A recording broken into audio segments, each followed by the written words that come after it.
Brawl Stars'ı biliyor musun? Evet, eminim ki sen de oynamışsındır. Peki sence araştırmalar hangi ülkelerin daha çok gelir ve oynanma getirdiğini biliyor musun? Yapılan araştırmalara göre Türkiye 3 ila 4. sırada bulunuyor. Ve ben de bir Türk'üm, bu durum beni de etkiliyor. Şimdi size soruyorum. Oyundan memnuniyetiniz nasıl?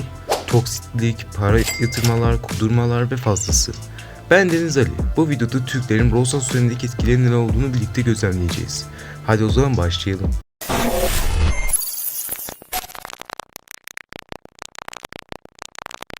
Brawl Stars Türk camiası açısından samimi olduğu kadar şeytani bir tarafı da var. Bu oyunu bu kadar ilgi yapan şeylerden biri YouTube alemidir. Rod Enzel, Oda Geteri, Rido, Onu Bilge ve daha birçok değerli içerik üreticisi bu oyunu Türk camiası için bir ilham kaynağı olmuştur. Frank bir podcast'te en çok geldiği ülkelerden birinin Türkiye olduğundan bahsetmiştir. Ama o zamanla bu zaman arasında farklar vardır. Tamam, bu sadece iyi yüzünden ibaretti. Şimdi buzdan gülmeye kısmına bakalım. Oyun inanılmaz çok toksitiyle doldu. Çünkü Brawl Stars diğer Supercell oyunları arasında küçük yaş kitlesine sahip oyunlardan biridir. Hatta öyle ki bu oyunda tanıştığım çoğu kişi 9-13 yaş arası. Şimdi ana konuya gelelim. Toksitlik Türklerde normale göre daha fazla. Hatta Amerika bile bizden fazla olmasına rağmen Türklerle karşılaştığımızda aradaki o minik farklar bile çok derinden etkileyebiliyor. Zaten bizim ülkenin iç çatışmaları desen bitmez, dış çatışmaları desen bitmez. Bizim ülkenin adaleti de yok da her neyse. Bir de bazı kişiler Edgar'ı Türk karakteri diye konuşuyorlar. Ama bu bir yalandan ibaret. Ama bu bir yalan. Sırf Edgar eşcinsel ve Türkler çok iyi bir prim kaynağı diye yalandan haberler koyanlar oldu. Zaten bunlar resmi bilgiler değil, merak etmeyin. Bazı elemanlar maalesef özellikle Türkler toksitliğin çok önemli ve üstün bir şeymiş gibi görüyor. Bak şimdi, oyun dediğimiz şey nedir? Eğlenmeyi amaçlar. Ancak konu kariyerlik oyunlar olduğunda konu eğlenmekte fazlasını çıkıyor. Genelde bu toksitleşme kültürü Türklerde çok, çünkü baba parası yiyen çoğu kişi seviye farkıyla böbürlenip duruyor.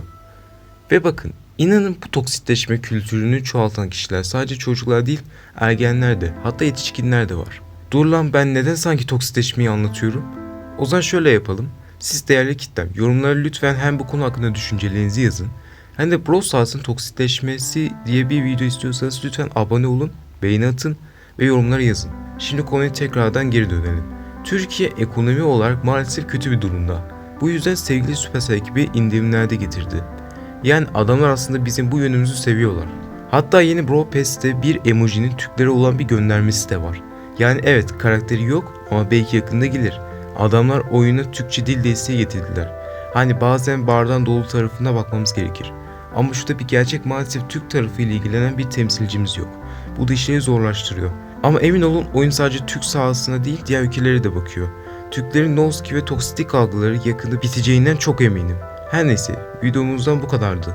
Lütfen destek verin, çünkü sizlerin sayesinde yakında çekiliş yapabilirim. O yüzden bu konuda hem sizin hem de benim yararım olacak. O zaman ben Deniz Beyaz Katil. Bu videoluk bu kadar olsun.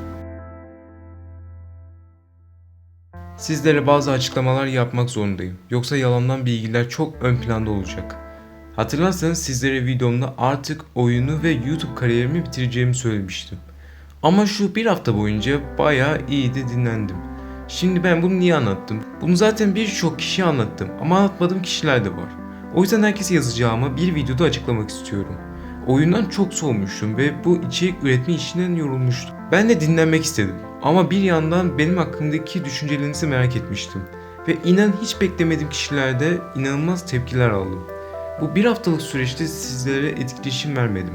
O konuya gelirsek sizlere etkileşim vermeyeceğime dair yemin etmiştim. Ama o sadece o videoluktu. Hatta geri açıklama kısmına yazacaktım ancak tepkilerinizi gerçekten merak ettiğim için yazmadım. Partnerlik 2.0 geldiğinde umutlarım yeşermişti.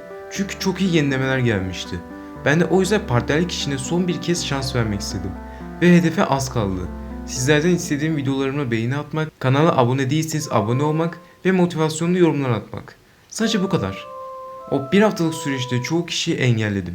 Kimisiyle küstüm, barıştım, kimisi de hep öyle konuştuk. Böyle farklı farklı olaylar yaşadım. Sizlere önceki hafta felsefe serisine devam edeceğimi söylemiştim. Lakin abone kazanmak için mecbur olarak böyle troll içerikler çekmek zorundaydım. Zaten okul ödevleri ve projeler var. Ve bu videodan sonra memlekete gideceğim. Yani bir süre içerik üretemeyeceğim. O yüzden elimde 3 short stock video var. Bir de okul kavgaları yaşadım ve tehdit ediliyorum. Ama bana bu konu hakkında o kadar fazla kişi konuştu ki artık anlatmaktan bıktım. Ama hayatım tehlikede, onun bilgisini paylaşmak isterim. Umarım bu olay sorunsuz ve cezalar olmadan biter de iyi olur. Şimdi anlatmak istediğim çok şey var. Ama maalesef anlatmak artık içimden gelmiyor. Neyse, ben kimim ki zaten? Hadi görüşürüz. Her zaman ettiğim bir dua vardır. Allah, lütfen kötü insanlar iyi olsun, iyi insanlar da daha iyi olsun.